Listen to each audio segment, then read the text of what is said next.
So, dear friends, we are back after our coffee, and now I would be saying something about life after death. But first comes life before death. What does it really mean to say that we are alive? That for most people, unfortunately, there is hardly any life before death. They are just surviving from hand to mouth. Okay, in this context, as T.S. Eliot, the English writer, says, it is, "Save me, Lord, from him who knows to ask the right question." Given our culture, given our politics, can we ask the right question? That is the issue. And when it's connected with life and death, that becomes very, very crucial. Why do we die? Yes, we die because it is the law of matter, the law of nature. Just like the iron gets rusted, life gets also decayed. There is that eros which we spoke about, the eros, the life principle, the libido, the sexual principle.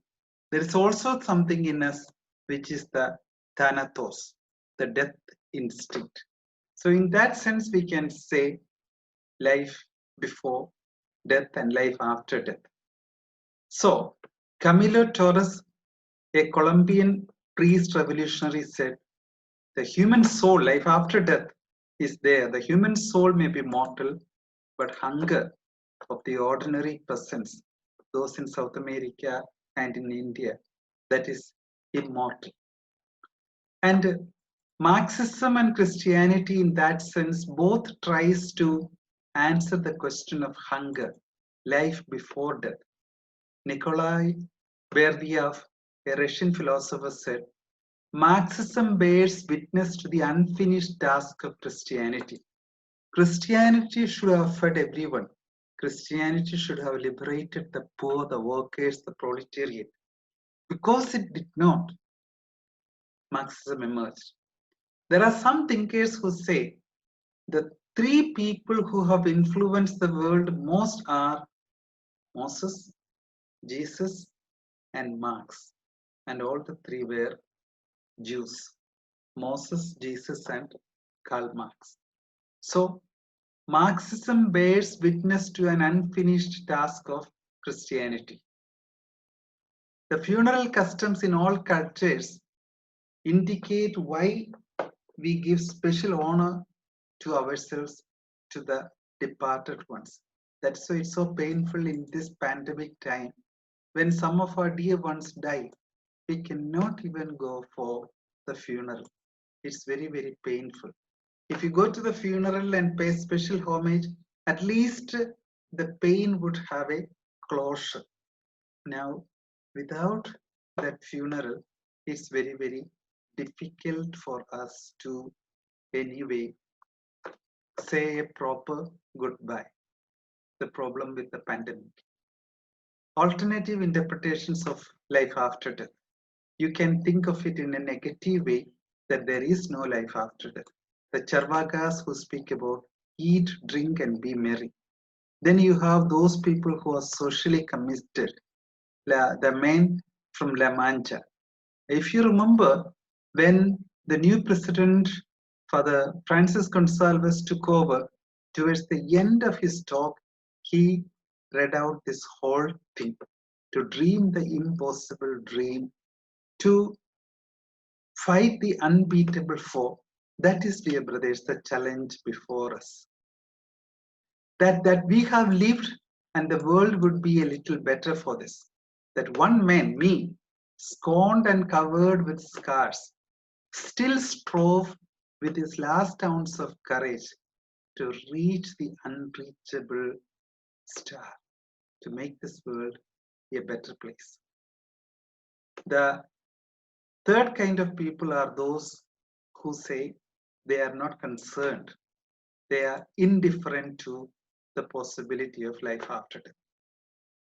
Okay, now the positive responses One, there is this reincarnation that Hindus believe, many of the African and Australian tribes believe, Plato himself believed. Reincarnation, the soul will move from one body to the other. This is not our Christian belief. The second one, resurrection of the body. I given you so much of importance of that body, resurrection of the body. The body means it is not the physical body, it is a transfigured, transformed body's resurrection. That body means relationships, interaction, history, memory, wounds, success, failure, hopes, this whole world. So it is the new creation which involves this world. That is the resurrection of the body. Immortality of the soul. This is where we brought in actually the extrinsic dependency. Please, I want you to learn this. A little different, little difficult, but it is you can learn it. The basic argument of Aquinas is, I am summarizing it. For animals, all their activities, thoughts are intrinsically dependent on their body. If it is there, they will see it, they will act on it. If the object is taken away, they have no way of dealing with that. All their activities related to the sense experience and sense organs are intrinsically dependent on the body. Therefore, the animal soul also is intrinsically dependent on their body as the agent, so as the activity, so the agent. Because their activities are all intrinsically dependent, the agent also is intrinsically dependent on its soul. So for the animals, the soul will die away when they die. While for human beings, we have many of our activities which are intrinsically dependent, like smelling, see. But we also have our intellect and our will, which are extrinsically dependent. Once the intellect comes to know about something, the starry sky, then the intellect can also imagine, dream, and make plans about the starry sky, even if you don't see them. Therefore, some of our activities are extrinsically dependent on the object as the operation, so the agent. So, because some of our activities are extrinsically dependent on the agent, on the object, our soul is also extrinsically dependent. Our soul needs the body to begin to exist, but not to continue. Just like we can keep on thinking about something we value, the soul can continue to live even after the body dies. So this is the extrinsic dependency. Okay. How do you speak about a soul?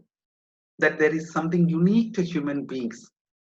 Two arguments from abstractive ability. We can make concepts which are abstract, like justice. Justice is an abstract concept. Even love is an abstract concept. We see loving smiles, we see people who love us, but love is an abstract ability. So because we can form abstract concepts, we can think of a soul which is greater than that of the animals. Another argument is from total reflection. I think that I think. I can think of me as a thinking agent. That is another total reflection. Okay, so then the critical comments about the soul is there, resurrection of the body. Please pay attention to this, the power of the resurrection. The disciples initially didn't want to believe in resurrection because resurrection was not something which the Jews normally assume. But resurrection is a unique. It is not just the ghost of Jesus that appeared. It is not the immortal soul of Jesus that the apostles met. Resurrection is resurrection of the body. And dear friends, spend some time on this because this is very, very crucial. You will get better ideas maybe in your theology classes. But though there was tremendous resistance to believe in the resurrection in the time of Jesus, for the ordinary people, St. Paul insisted on that, and that indicates that resurrection was something objective. There was some objective experience which the apostles felt they couldn't help it. Even if the whole world was against them, they had to proclaim this resurrection. Okay, now there are 75 questions here, but actually I have extended it and given 80 questions. It is in this context that I want you to write 3 essays. You form whichever style for bibliography or for reference you want, you can use. I gave you one model, but that need not be taken for granted. Okay, now I will just stop it here, and I will ask you for a few questions. Time for questions, but my point is there are only 32 of you present, and what I am saying, I hope the others would actually listen to the recording. I'm